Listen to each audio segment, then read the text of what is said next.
यह इतिहास का वो दिन था जब लाखों लोगों की जिंदगी का सफर एक साथ खत्म हो जाएगा। हम आज भी जब इस मंजर को सोचते हैं तो रूह कांप जाती है। नमस्कार दोस्तों, बात है 10 अप्रैल 1912 की, जब आरएमएस टाइटैनिक दुनिया का सबसे बड़ा जहाज अपने जमाने का, जो कि अपने पहले सफर पर निकलता है। यह जहाज साउथहम्पटन इंग्लैंड से न्यूयॉर्क जा रहा है। इस जहाज में हर तरह के लोग बैठे हैं। इस जहाज की कमांड संभाले हुए हैं कैप्टन एडवर्ड जॉन स्मिथ। इस जहाज में बैठे यात्रियों में, पब्लिक में और मीडिया में बहुत एक्साइटमेंट है इस टाइटैनिक जहाज को लेकर। आखिर न केवल लिए दुनिया की सबसे बड़ी जहाज है, जो लगभग 17 मंजिल की इमारत से भी ऊंचा था। इस जहाज की लंबाई 269 मीटर और 50 मीटर से भी ज्यादा ऊंची थी। उस जमाने में इस जहाज को बनाने में लगभग $7.5 मिलियन का खर्च आया था। इस शिप को बनाने में 3000 कारीगरों को पूरे 2 साल का समय लगा था। इसे बनाने के बाद 1911 में पहली बार दुनिया को दिखाने के लिए इस शिप को समुद्र में उतारा गया, तो इसे देखने के लिए करीब 10,000 से भी ज्यादा लोग आए। उस समय इस जहाज के अंदर यात्रियों के खाने पीने की व्यवस्था बहुत ही ज्यादा बढ़िया थी, या फिर हम कहें तो आज के 7 स्टार होटल से भी कहीं ज्यादा बढ़िया मौजूद थी। इस शिप के अंदर एक स्विमिंग पूल, एक जिम और 2 नाई की दुकान भी मौजूद थी। इस शिप को कभी नहीं डूबने वाला जहाज माना जाता था, जो कि कभी नहीं डूब सकती, क्योंकि इतनी सेफ है। ये व्हाइट स्टार लाइन उस कंपनी का नाम है जिसने इसे बनाया था। इस कंपनी के मालिक इतने कॉन्फिडेंट थे इसको लेकर, उन्होंने इस जहाज को लेकर कहा कि खुदा चाहकर भी इसको जहाज को नहीं डुबो सकता।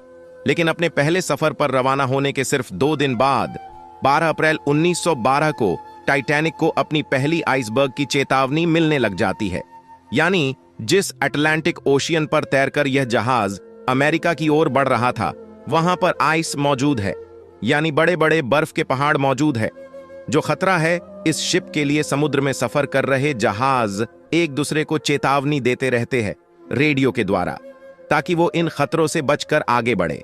इन वार्निंग्स को रिसीव करने के बाद टाइटैनिक दोबारा अपने सफर में आ रहे खतरों से बचकर आगे बढ़ रहा था। लेकिन इस जहाज ने अपनी स्पीड कम नहीं की थी। यह शिप लगभग 40 किलोमीटर प्रति घंटे की रफ्तार से आगे बढ़ रहा था अपने लक्ष्य की तरफ। 2 दिन बाद 14 अप्रैल 1912 को चिक्स और आइस वार्निंग दी जाती है, लेकिन कैप्टन स्मिथ और उनके साथी इन वार्निंग्स को इग्नोर कर देते हैं और धीरे धीरे रात हो जाती है। तापमान नीचे गिरता है। इस रात को चांद नहीं निकला, जिसकी वजह से कुछ दिखाई भी नहीं दे रहा था।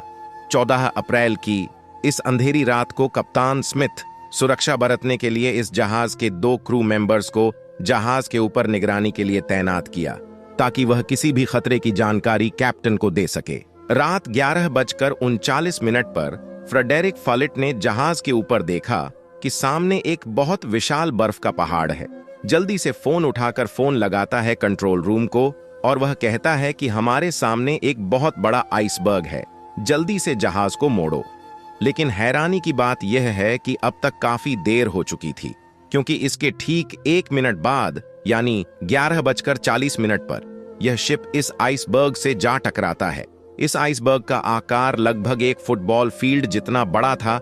इस टकराव से जहाज के आगे वाले हिस्से की बॉडी में छोटे छोटे होल हो गए। शिप के आइसबर्ग से टकराने के कुछ सेकंड बाद कैप्टन एडवर्ड स्मिथ और उनके साथी जैसे ही पहुंचे, यह देखने के लिए कि इस जहाज को कितना नुकसान पहुंचा है। इस टकराव की वजह से उन्होंने देखा तो उन्हें लगा कि यह जहाज पूरी तरह डूब जाएगा। टकराव के करीब 20 मिनट बाद, यानी 12 बजे, कैप्टन स्मिथ ऑर्डर देते हैं अपने क्रू मेंबर्स को एक कॉल भेजो।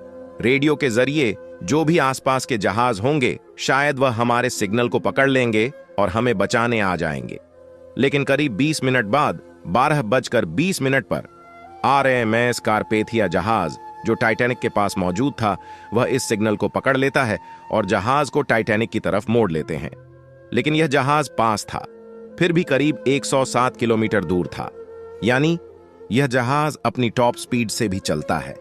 तो इस शिप को टाइटैनिक के पास पहुंचने में लगभग 3 घंटे का समय लग जाता। जब टाइटैनिक शिप के कैप्टन को कोई भी उम्मीद नहीं दिखाई दी, तो यात्रियों के बचाव की प्रक्रिया शुरू की गई और शिप में जितनी भी लाइफ वॉट्स थी, उन सभी को समुद्र में उतारा गया।